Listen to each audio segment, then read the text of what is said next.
Hello दोस्तों, स्वागत है आपका ग्राउंड हिस्ट्री इंडिया में। दोस्तों मेरा नाम है श्रवण कुमार। दोस्तों हम आपको आधुनिक भारत का इतिहास पढ़ा रहे हैं, अच्छे से पढ़ा रहे हैं। दोस्तों हम उसमें कहीं से कोई कमी नहीं कर रहे हैं, चाहे फैक्ट से, चाहे विश्लेषणात्मक अध्ययन के तरीके से, या चाहे एनालिटिकल अप्रोच के साथ आपको कॉन्सेप्ट के साथ समझाने में। तो ऐसी हमारी मंशा भी नहीं है दोस्तों। हम सोच रहे हैं कि भले आपको थोड़ा सा टाइम ज़्यादा लगे, लेकिन आपको एकदम माइंड सेटअप के साथ आपको पढ़ा दें, ताकि दोस्तों आप एक बार अच्छे से पढ़ लें और स्क्रीनशॉट ले लें तो आपको अच्छे से समझ में आ जाएगा।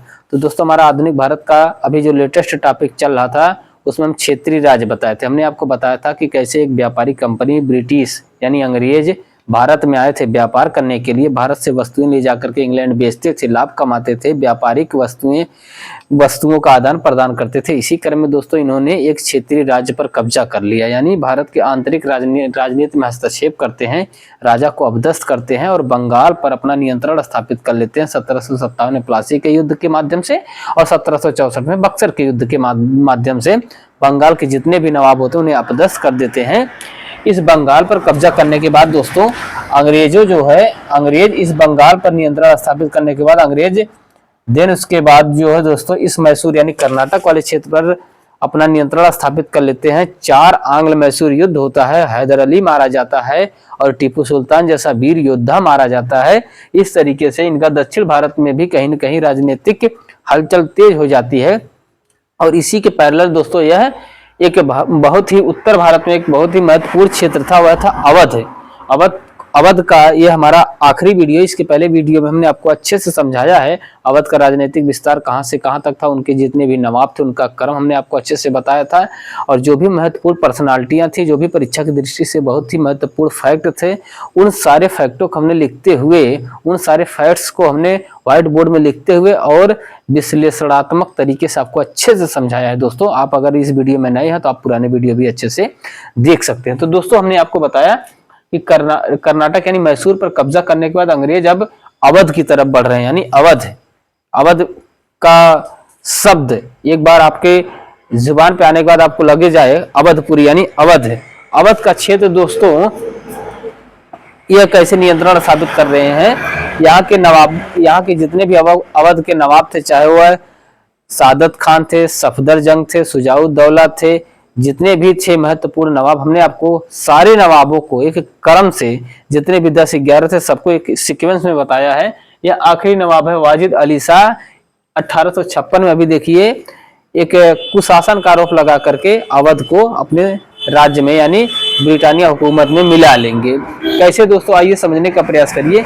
तो इसके पहले हमने आपको बताया था कि कैसे जितने भी ब्रिटिश गवर्नर जनरल आ रहे हैं, या जितने भी कंपनी के गवर्नर जनरल आ रहे हैं, वो पूरी तरीके से अवध पर किस प्रकार से लूट मचा रहे हैं। किसी को राजा बना रहे हैं तो 50 लाख रुपए ले रहे हैं, किसी को राजा की उपाधि दे रहे हैं तो 62 लाख रुपए ले रहे हैं।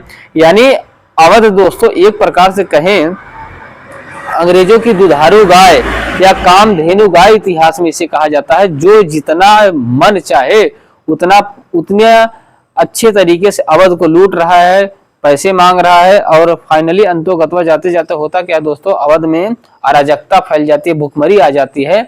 और इसी अवध के ऊपर जो कि पूरी की पूरी जिम्मेदारी अंग्रेजों की होती है, अंग्रेज जो है उल्टे अवध पर कुशासन का आरोप लगा करके उसे अपने साम्राज्य में मिला लेते हैं।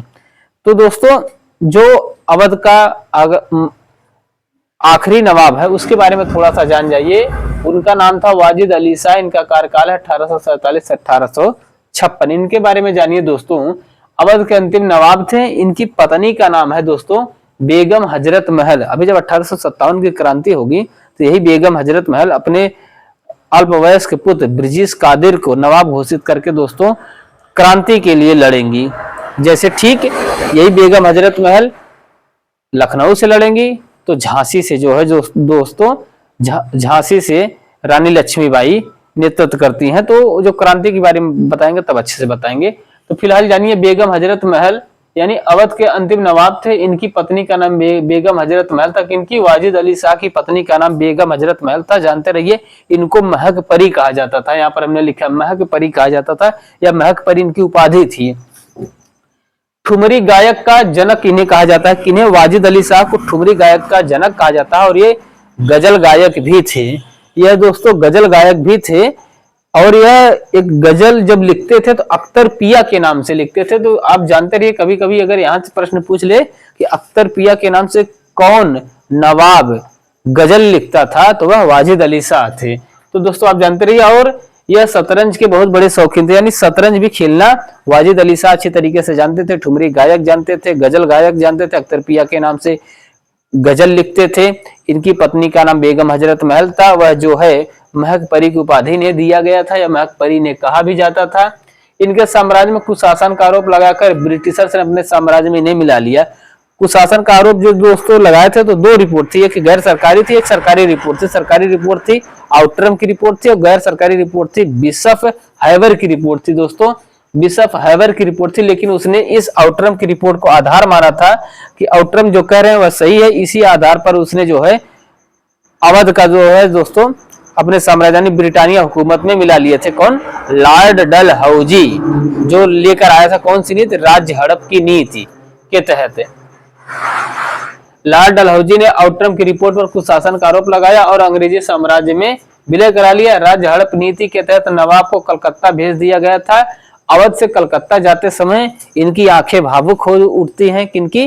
वाजिद अली शाह की। और उन्होंने एक ठुमरी लिखा था। कब? जब वह उन्हें अवध से कलकत्ता भेजा जा रहा था, तो उसी दौरान उन्होंने एक ठुमरी गीत लिखा था। उस ठुमरी गीत का टोन था या कहें बोल थी, बाबुल मेरा नैहर छूटा जाए रे, बाबुल मोरा नैहर छूटा जाए रे। तो दोस्तों ये थे अवध। और अब दोस्तों जो है इस पूरे कर्नाटक पर कब्जा करने के बाद अंग्रेज बंगाल पर पहले कब्जा कर लिए, और ये पूरा का पूरा ब्रिटानिया हुकूमत, यानी यहाँ पर भी ब्रिटिशर्स का कब्जा हो गया। अभी दोस्तों अब हम आपको बताएंगे इसके बाद, या तो हम आपको मराठा बताएंगे, कैसे मराठों को हरा करके पूरा का पूरा यहाँ नियंत्रण स्थापित कर लेते हैं। फिर सिखों को हराते हैं, यहाँ पर पूरा नियंत्रण स्थापित हो जाता है। ऐसे देखते देखते पूरा का पूरा भारत जो है अजगर की तरह अंग्रेज पूरा निगल लेते हैं भारत को। और जब 1947 में छोड़ते हैं, बाहर निकालते हैं, तो भारत एक कुपोषण, गरीबी, दरिद्रता और बेशुमार दंगों से झुलसता हुआ भारत छोड़ के जाते हैं दोस्तों। फिर भारत में कुछ ऐसे राजनीतिक व्यक्ति भी होते हैं जो निडर होते हैं, फैसले लेने में अच्छे से तरीके से भारत को संभालने का प्रयास करते हैं। और वर्तमान भारत आज हम लोग भी जिस परिप्रेक्ष्य में जी रहे हैं वो उन्हीं की देन है दोस्तों। तो दोस्तों हमने आपको अवध को समाप्त कर लिया और अवध को बताने का प्रयास किया, कैसे अंग्रेजों के चंगुल में चला गया अवध। अब दोस्तों इसके बाद जो हम स्टार्ट करेंगे, या तो मराठा सल्तनत बताएंगे आपको, या तो बताएंगे दोस्तों सिख धर्म के बारे में, यानी सिखों के जो 10 महत्वपूर्ण गुरु हैं उनके बारे में बताने का प्रयास करेंगे। फिलहाल ये अगले दिन पर डिपेंड करेगा। तो दोस्तों हमें दे दीजिए इजाजत। और आप हमारा यूट्यूब चैनल है ग्राउंड हिस्ट्री इंडिया, आप यूट्यूब पर सब्सक्राइब करिए। सोशल मीडिया पर यानी यूट्यूब, फेसबुक पर और इंस्टाग्राम पर भी हम क्लास डालते हैं। आप चाहे जहां से पढ़ें, बस खाली पढ़ें, एक सशक्त भारतीय बने, न कि हिंदू बने न मुसलमान बने। बनना है तो सिर्फ और सिर्फ भारतीय बने दोस्तों, हमारा यही कहना है। धन्यवाद।